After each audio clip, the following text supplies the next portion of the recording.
Thank you very much. Ladies and gentlemen, let's take our seats. Asanteni sana. Your Excellencies, honorable members, fellow Kenyans, let me first take this opportunity to congratulate the team led by our Prime Cabinet Secretary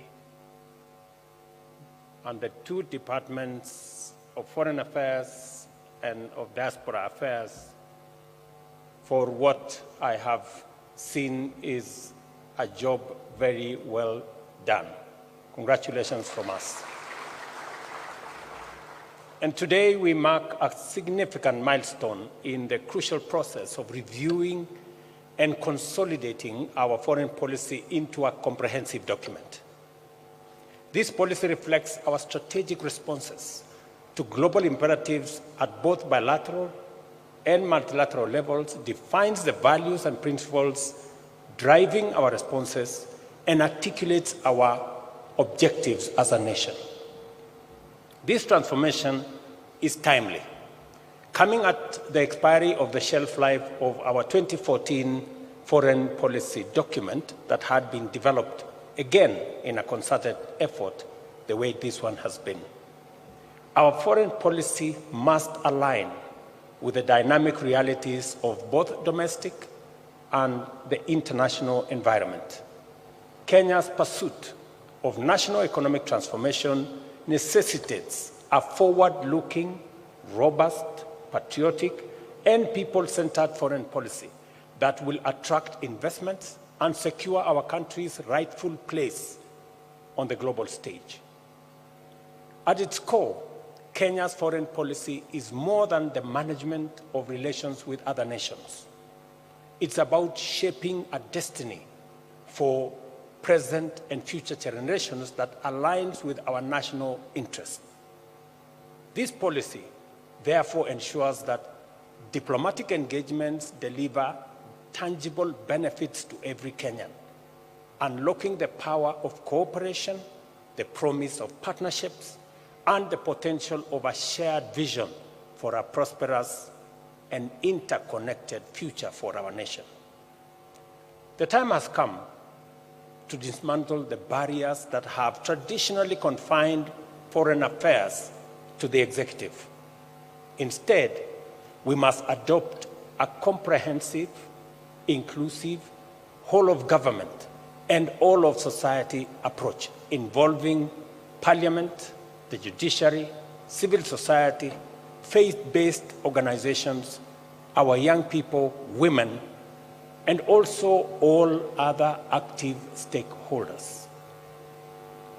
At the same time, our foreign policy must provide a sound framework for effective strategies that serve our national objectives, priorities, and interests through diplomatic engagement. Let me say this, that each and every one of us, whether we are members of the judiciary, members of parliament, members of civil society, whether we are sportsmen, whether we are business people, we represent Kenya in engagements with others. And therefore, we have a diplomatic responsibility to represent our country well. Its ultimate aim, naturally, is to improve citizen welfare, drive national progress, and contribute to shared regional and global prosperity. Globalization has driven intensive integration and interdependence, blurring the line between domestic and foreign policy. This makes it imperative to redefine and reestablish a distinct, comprehensive foreign policy framework. And this is the exercise this ministry is engaged in. The new foreign policy document outlines clear objectives, identifies emerging trends, and proposes effective responses to global dynamics. It incorporates mechanisms for implementation, monitoring, and evaluation, ensuring that our diplomatic sector serves as a catalyst for Kenya's prosperity. Notably, it highlights opportunities in emerging fields such as the digital diplomacy and climate diplomacy. As you all know, we progressively have raised Kenya's diplomatic profile. It is the reason why, for the first time in Nairobi, we held the first ever African Climate Summit in Nairobi.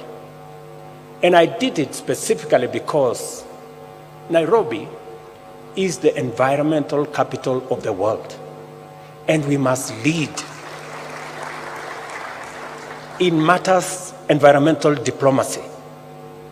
It is the reason why our voice as a country is counted on by our African friends, by the global community, and we carry the weight of the fact that Kenya hosts the United Nations Environmental Program, and it is the reason why we have leveraged on it to raise the profile of our country and to make sure that Kenya plays in the right league. And I am looking forward to the Ministry of Foreign Affairs continuously managing that space in a manner that profiles Kenya positively. Without a doubt, economic diplomacy remains central to our foreign policy. Kenya's position as a regional financial hub, backed by a strong banking sector and hosting the largest World Bank station outside Washington, underscores its importance. Recent engagements, including the African Development Bank and IDA summits, have emphasized the critical role of the private sector, youth, and civil society in economic diplomacy. When I was requested by the World Bank to host the IDA negotiations in Nairobi, when I was requested by the President of the Africa Development Bank to also host their summit in Nairobi, it demonstrated Kenya's new profile as a destination and as a voice for economic diplomacy. We must build on it, we must leverage on it, and whatever it is that we are doing, whether it is with the World Bank or the Africa Development Bank, must eventually accrue benefits to the people of Kenya. Our foreign policy must, therefore, advance the strategy of creating more and better trade and economic opportunities for industries and enterprises, with a special focus on the empowerment of small and medium enterprises and the inclusion of marginalized groups such as young people, women, and persons living with disability. In so doing, our foreign policy dovetails with the bottom-up economic transformation agenda. To benefit from this complementarity and alignment, it is time for us to be imaginative in order to enhance the capacity and the efficacy of our missions abroad and use them to promote trade and promote investment and position Kenya as appropriately as they can. Our nation's reputation as a dependable peace and security actor is a source of pride. Kenya has established strong credentials in the area of regional, Pan-African, and global peace and security engagements and operations. Our long-standing tradition of effective peacemaking, peace building, and peacekeeping has defined us as a force of common good in our region, in our continent, and globally. And sustaining this positive legacy is an important strategic priority for us. I expect the ministry to continuously focus in this space. It is the reason why we are engaged in all the interventions. Now in South Sudan, we're also engaged in the main Sudan. We are engaged in Somalia. We've just come out of DRC. And the global community approached Kenya to take our place in Haiti. It was not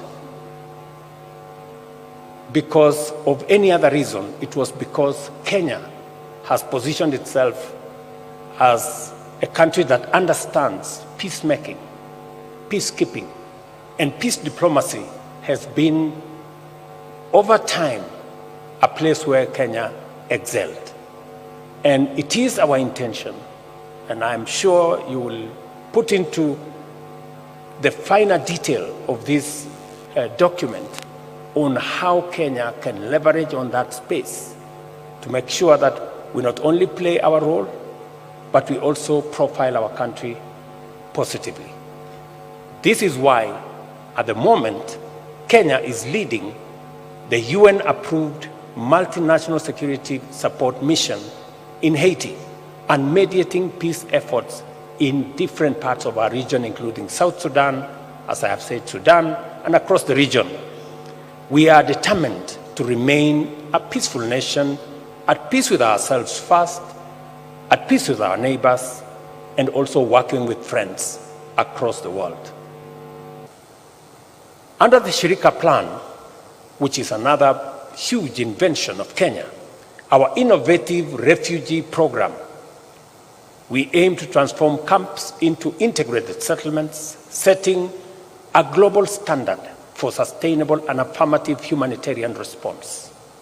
I had, for example, an engagement with the UN representative of Matters Refugees, and they are working with other countries that have refugees, learning from Kenya how to integrate refugees and how people who have lived in a country for 30 years cannot continue to stay in camps, how we can integrate them into society and how we can use them as a force of good.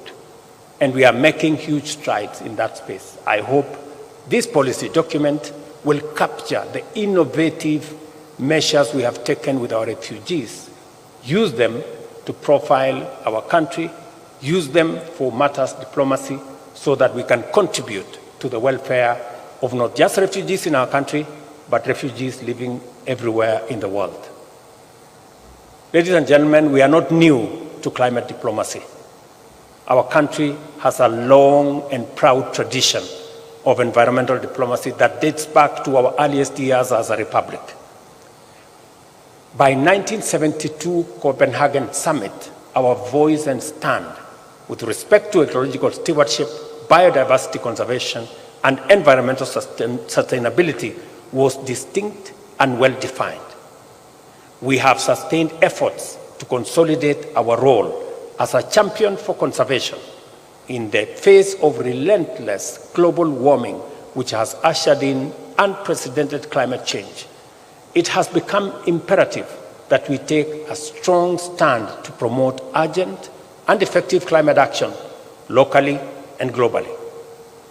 As chair of the Committee of African Heads of State on Climate Change, I had the honor, as I informed you earlier, of co-hosting the inaugural Africa Climate Summit in Nairobi, which produced the landmark Nairobi Declaration, a collective position of Africa's pathway to climate action, sustainable investment, and green industrialization. Kenya's role in shaping global climate conversation is a testament to our commitment and our dedication to matters climate. Kenya's engagement in global health diplomacy is also guided by lessons learned from COVID-19 pandemic and our commitment to enhancing inclusion and equity by promoting public and private investment to expand access to quality health care, address disparities, and strengthen domestic health systems while partnering to address pandemics and emerging public health challenges, not just in Kenya, not just in our region, but globally. As a national policy priority, Kenya is committed to sustaining its strong contribution to deepening regional integration through various initiatives, including the accelerated implementation of the East African Treaty and protocols, as well as promoting the free movement of people, goods, and services across borders. This commitment extends to our obligation under the Common Markets for Eastern and Southern Africa, COMESA, the tripartite free trade agreement that again came into force this year in May after meeting the threshold, and our efforts to actualize the Africa Continental Free Trade Area. To this end, we have adopted a visa-free policy and the Pan-African Payment and Settlement System to facilitate free movement and promote intra-Africa trade. Let me say this with clarity, that we have championed, we've taken the front line in making sure that Africa trades together, works together, and we ease movement within this continent. It is our voice and the recognition of Kenya's contribution in matters diplomacy around African integration that led the Africa Union in the 37th summit in Addis to ask Kenya to lead the way in reforming the Africa Union to make it a fit-for-purpose organization that can speak to the interests of Africa, the aspirations of the African people. And I want to promise you that I am putting together the report after meeting several stakeholders, and in February, I will be filing the first report to see how we can make the Africa Union a fit-for-purpose organization to drive our integration, to drive our investment and trade, and to make sure that we position our continent as we position Kenya in the right trajectory as we look into the future. On continental leadership and governance, Kenya upholds the Africa Union's Constitutive Act, champions the Pan-African principle of developing and applying African solutions to African challenges, and vigorously promotes Africa's interests and positions in multilateral fora and on the global stage. As I have told you, as the current leader of the AU institutional reforms, we are committed to establishing a well-financed, assertive African Union capable of addressing the continent's challenges and advancing its strategic interests. Despite numerous challenges that have put multilateralism in a crisis, Kenya's commitment to multilateralism endures, and more than ever, we are now invested in strengthening it at both the regional and global level. In all these endeavors, our positions are firmly aligned with the founding principles and constitutive instruments of the Africa Union and the United Nations, while being guided by our national interest. As a member state and host country to major international institutions, including the UN, Kenya has a strong interest in championing for their further empowerment and reform. And that is why I have been in the forefront, and we have been as a country in the forefront in championing the reform of international architecture, whether it is the UN Security Council, multilateral banks and financial institutions, because we need to make them fairer, we need to make them much more responsive, and Kenya has a stake because we host the only UN headquarters in the Global South here in Nairobi, and therefore our voice matters. We can speak authoritatively as a country on matters UN, on matters reform of the UN, on matters reform of the financial architecture of the world we live in today, because we have a first-hand experience on handling matters UN in Nairobi. And I am very proud that the UN headquarters in Nairobi is now going to be upgraded so that we can have better facilities to be able to deliver on the mandate that the UN facilities in Nairobi have been assigned. During the recent UN General Assembly Summit of the Future, Kenya reaffirmed the need to reform multilateral organizations and restructure the global financial architecture as a key to ushering our people into a just, inclusive, sustainable, and prosperous future. We firmly believe that the current financial system grossly underserves the deserving majority of the world's population and exacerbates economic crises and inequalities, with 1 in 3 developing countries at the risk of debt default. As a matter of policy, Kenya advocates for the establishment of a fairer and a more equitable financial system. And I am very proud of the strides we have made. There was a time people did not want to listen. Now we've taken the turn, and everybody now accepts that something must be done.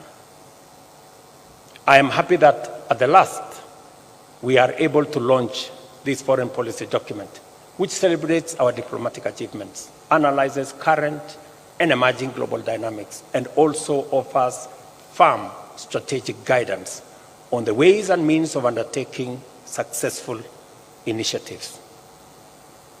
I've also seen its implementation requires collaboration across all arms of government. I commend the Office of the Prime Cabinet Secretary and the Ministry of Foreign and Diaspora Affairs for their thorough, consultative, and inclusive manner in which they have undertaken their work, and call upon all of us, all the stakeholders, both in private and public, as well as our local, regional, and international partners to collaborate with us and ensure the successful implementation of this policy. As we embrace this new foreign policy, let us remember that the future is not inherited. The future is created. Through the power of our patriotism, concerted effort, and the strategic framework provided by our foreign policy, we must aim to keep Kenya's flag flying high, to inspire pride and hope, and symbolize Africa's true renaissance. Diplomacy is a field rooted in tradition and techniques that safeguard national interest while uplifting humanity, embodying Kenya's identity as a nation committed to peace, proudly African, and dedicated to global prosperity. Guided by this policy framework, let us get to work in preparing our nation for the dynamic geopolitical landscape that is before us. This foreign policy offers an opportunity to rise and navigate the challenges of a complex world order with a lot of confidence and equally a lot of clarity. I am confident that the work that has been done by our team at Foreign Affairs and Diaspora Affairs is a good document. We look forward to taking it through the necessary processes, both in Cabinet, subsequently to Parliament, and also putting together a sessional paper that will also give fresh impetus to our foreign policy and expand its input to include that from our counties and all the other stakeholders that have been listed by the document. I wish you the very best as we focus on this space that seeks to elevate our participation, our collaboration, and also our partnership with as many a field, whether it is a multilateral field, whether it is on bilateral engagements, and now we are being told there is one called plurilateral engagements. So that whole space and whatever it contains, this document will help us navigate in that space. We will input when the document comes to Cabinet. I am sure Cabinet will also inform this document as has been informed by others, so that we can end up with a document that is fit for not just the present, but also articulates with clarity the medium and the future that we all aspire to. Thank you very much. God bless you. God bless our great country, Kenya. Asanteni sana. Thank you very much, Your Excellency. And with your permission, Your Excellency, allow me to invite the Kenya Policy Review Committee for a quick photograph. Let us kindly take our seats briefly. If we can kindly take our seats briefly, let's have the Kenya Policy Review